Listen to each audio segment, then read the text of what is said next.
राधे राधे भक्तों, आज से आप प्रतिदिन मेरे चैनल पर सुनेंगे माघ मास महात्म्य। तो मुझे आशा है आप नियम और श्रद्धा से प्रतिदिन मेरे साथ जुड़े रहेंगे और इन कथाओं का श्रवण भक्ति भाव के साथ करते रहेंगे। जब सूर्य उत्तरायण होकर मकर राशि में प्रवेश करता है, जब ठंडी हवाओं के बीच गंगा की लहरें अमृत बन जाती हैं, जब देवता भी पृथ्वी पर उतरकर पुण्य अर्जित करने आते हैं, तब प्रारंभ होता है माघ मास, जो समस्त मासों में श्रेष्ठ, पावन और मोक्षदायक माना गया है।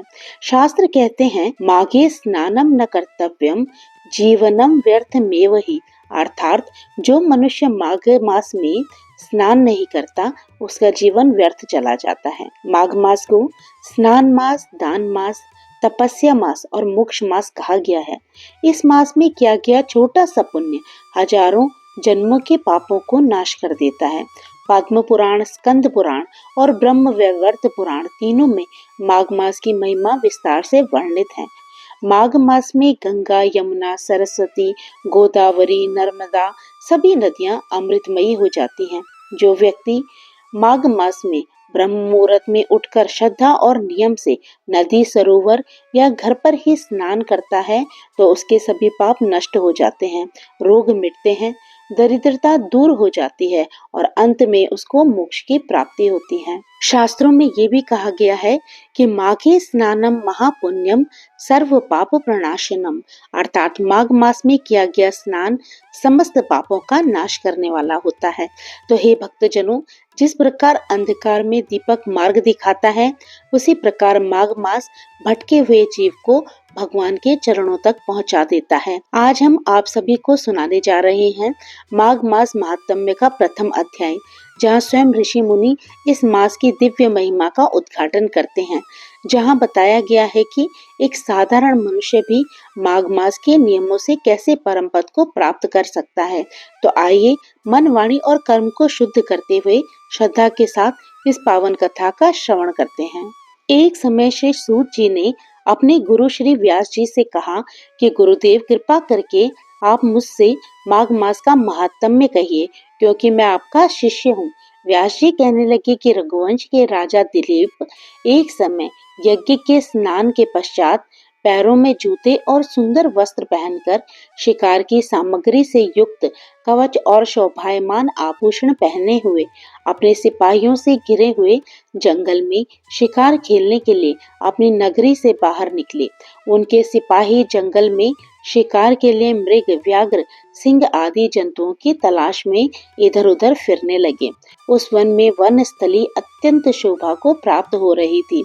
कहीं कहीं मृगों के झुंड फिरते थे, कहीं गीदड़ अपना भयंकर शब्द कर रहे थे, कहीं गैंडों का समूह हाथियों के समान फिर रहा था, कहीं वृक्षों के कोटरों में बैठे हुए उल्लू अपना भयानक शब्द कर रहे थे, कहीं सिंहों के पदचिन्हों के साथ घायल मृगों के रक्त से भूमि लाल हो रही थी, कहीं दूध से भरी हुई थनों वाली सुंदर भैंसें फिर रही थी, कहीं पर सुगंधित पुष्प, हरी भरी लताएं वन की शोभा बढ़ा रही थी, कहीं बड़े बड़े पेड़ खड़े थे, तो कहीं पर उन पेड़ों पर बड़े बड़े अजगर और उनकी केचुलियां भी पड़ी हुई थी।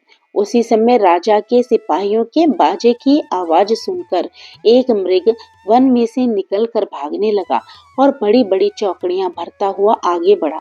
राजा ने उसके पीछे अपना घोड़ा दौड़ाया, परंतु मृग पूरी शक्ति से भागने लगा। मृग कांटेदार वृक्षों के एक घने जंगल में घुसा और राजा ने भी उसके पीछे वन में प्रवेश किया, परंतु दूर जाकर मृग राजा की दृष्टि से ओझल होकर निकल गया। राजा निर्जन वन में अपने सैनिकों सहित प्यास के मारे अति दुखी हो गया। दोपहर के समय अधिक मार्ग चलने से सैनिक थक गए और घोड़े रुक गए। कुछ देर बाद राजा ने एक बड़ा भारी सुंदर सरोवर देखा, जिसके किनारे पर घने वृक्ष थे। इसका जल सज्जनों के हृदय के समान स्वच्छ और पवित्र था। सरोवर का जल लहरों से बड़ा सुंदर लगता था। जल में अनेक प्रकार के जल जंतु, मछलियां आदि स्वच्छंदता से इधर उधर फिर रही थी। दुष्टों के समान निर्दयी चित्त वाले मगरमच्छ भी थे। किसी किसी जगह लोभी के समान सिमाल भी पड़ी हुई थी। जैसे विपत्ति में पड़े हुए लोगों को, दुखों को हरने वाले दानी पुरुष के समान ये सरोवर अपने जल से सबको सुखी करता था। जैसे मेघ चातक के दुख को हरता है, इस सरोवर को देखकर राजा की थकावट दूर हो गई। रात्रि को राजा ने वहीं विश्राम किया और सैनिक पहरा देने लगे और चारों तरफ फैल गए। रात के अंतिम समय में शूकरों के एक झुंड ने आकर सरोवर में पानी पिया और कमल के झुंड के पास आया। तब शिकारियों ने सावधान होकर शूकरों पर आक्रमण किया और उनको मारकर पृथ्वी पर गिरा दिया।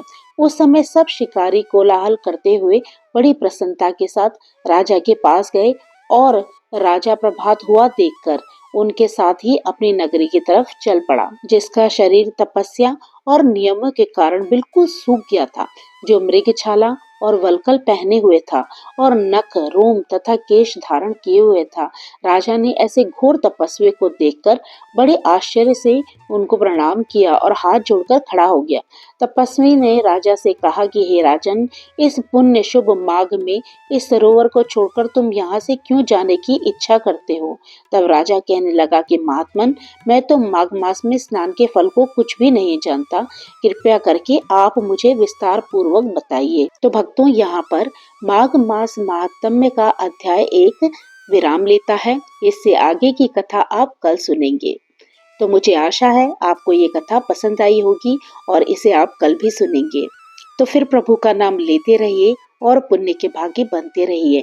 जय श्री कृष्णा। राधे राधे।